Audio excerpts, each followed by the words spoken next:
Stop using AI as a therapist. AI is not a therapist.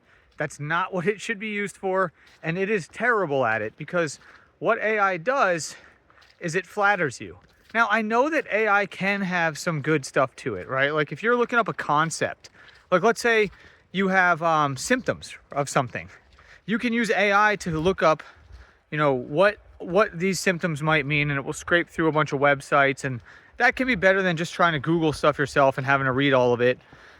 Similarly, and when I say therapist, there might be times where, maybe you're having something like, maybe you're having bad dreams and you want to use it to analyze a dream, whatever. There might be some use cases where it can pull some information that's somewhat valuable.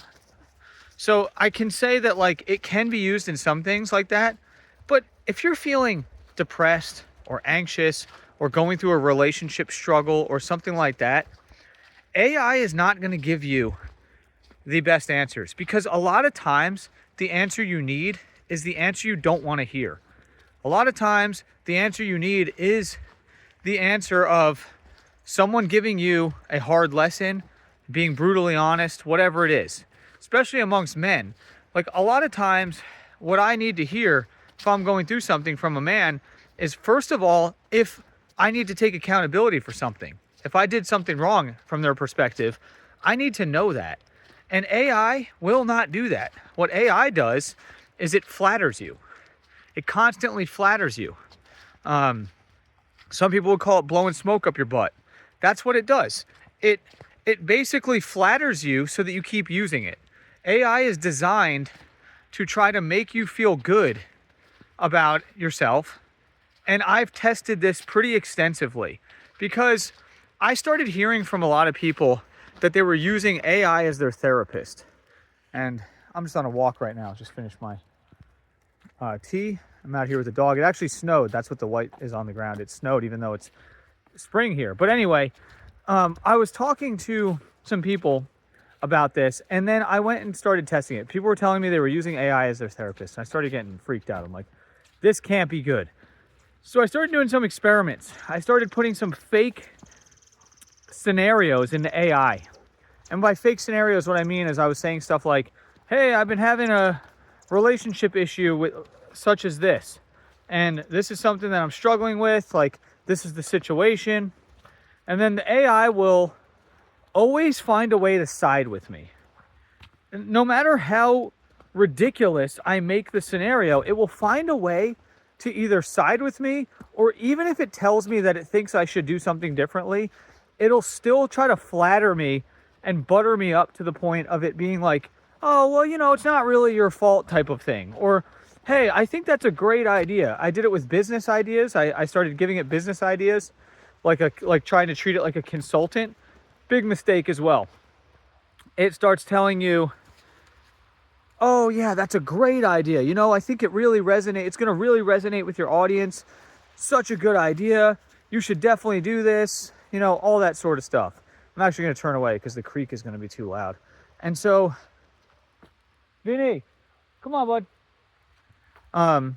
So basically I'm trying to talk to this thing. I'm trying to talk to AI, and I'm like, okay, well, here's my idea. Oh, that's going to resonate so well. Then I say to it, I actually think that maybe we should do this instead. And it's a completely opposite idea. Like it's not even close. It's like I'm doing the exact opposite, right? I'm just deciding to do the exact opposite of what the AI just said. And then it will say, that's actually an amazing idea. You've thought about some other angles and you made the right choice. And then I'm like, well, wait a second. You're basically telling me in both situations that my ideas are amazing and they're contradictory. And then I'll give it like a third thing, or I even tested going back to the first idea. And it's like, yeah, I just think that one is the best. And no matter what you do, it will tell you this stuff because it wants to make you feel good and it will validate you. And AI uses validation and flattery to keep you addicted to it, keep you using it. And I've seen people doing this, treating it like a therapist, and it has been at their detriment. I actually came across somebody recently, and I'm not going to name any names, but this is a real scenario that happened that I have observed.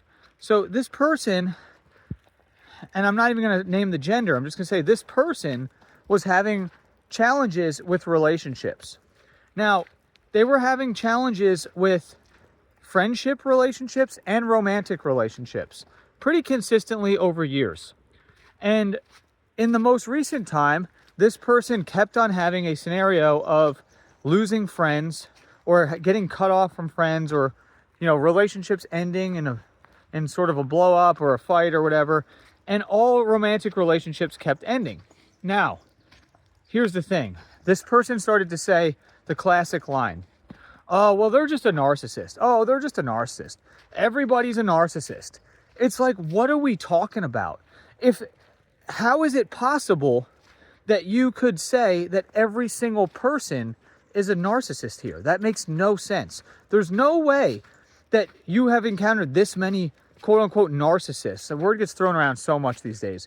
There's no way that pretty much every friendship and romantic relationship that you've had over the last 3 to 5 years has been a ending with a narcissist situation. There's just no way. The common denominator is you. But this person was using AI.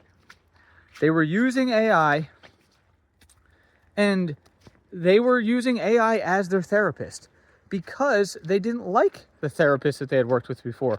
Probably because the therapists were making them aware of actual patterns that they had, right? Now, a lot of therapists I know will do a lot of just like mostly listening, holding space, that sort of thing. But good therapists will also, they will really check in and challenge ideas. And, for me, I'm an NLP life coach. So when I'm working with clients, I definitely help them become more resourceful so they can challenge their ideas and challenge their assumptions and really think more clearly. I'm not just going to flatter them when they're doing things that are not serving them. No way. And so anyway, and by the way, if you want to learn more, check the description. I have some free courses and free resources in my free school community. So you can join that. That's for men. And then I also have my website where you can book a one-on-one, and I'm doing free discovery calls too, just to make sure we're a good fit before we actually do a session. So you can check that all out. But back to the other topic. So she was using AI. Oh, I said she. I meant to keep it. I meant to not make it gendered, but I slipped up. And I'm not going to redo this. I'm just going to leave that in. Oh well, doesn't really matter. Because I'm not, everyone knows that I only work with men, so it's obviously not one of my clients. It's just somebody that I've come across.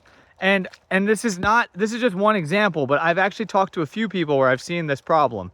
Not the exact problem, but the problem of AI as therapists. So she was using AI as a therapist, and what ended up happening? Well, it ended up validating everything that she felt about these other people.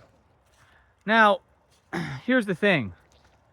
The common denominator, I'm not saying that she is a narcissist or any of that. I'm just saying that she had some stuff that she clearly needed to work through, and it was a problem. And it was a problem that she wasn't working through because she was using AI as a therapist, and that was confirming to her that everyone else was the problem. Everyone else in her life that she was having problems with, they were the problem. It wasn't helping her identify where she might be a problem and need to improve certain behaviors and things, and where she could be a better friend, a better partner, whatever. And a therapist or a life coach, a good one, would definitely make that person aware of that. And so I'm seeing this a lot. I'm seeing AI, the AI boom is cool in some ways, of course. There's a lot of problems with it too. But if you start using AI as your therapist, coach, or consultant, you're making a big mistake. It's just going to flatter you and tell you what you want to hear over and over again. And that is not going to help you progress. It's taking away a lot of your critical thinking skills, and it's taking away a lot of your self-reflection, and it's doing the work for you in a way that just basically flatters and validates you even when you might be completely in the wrong for something. It's not great. Now, of course, it has its use cases, and there are times where you can use it effectively, and that's all good. But overall, you just really need to be careful using it, because it can be a huge detriment. And it's just something that I wanted to talk about today, because I keep hearing this. It comes up over and over again. I'm like seeing people building like AI, like almost like AI therapy tools and AI consultants and all this stuff. And they're like, oh, just, you can ask my AI tool that I built questions and it will answer just like me. It's like, no, it won't. It really won't do that, actually, because we're people and we're more complicated. Like, there's a lot of variables that AI is never going to be able to really account for. And most of the time, it's just going to tell you what you want to hear anyway. And that's not really going to serve you. It's just not. So that's all I wanted to share today. I look forward to seeing you in the next one. Just wanted to do a nice little walk and talk.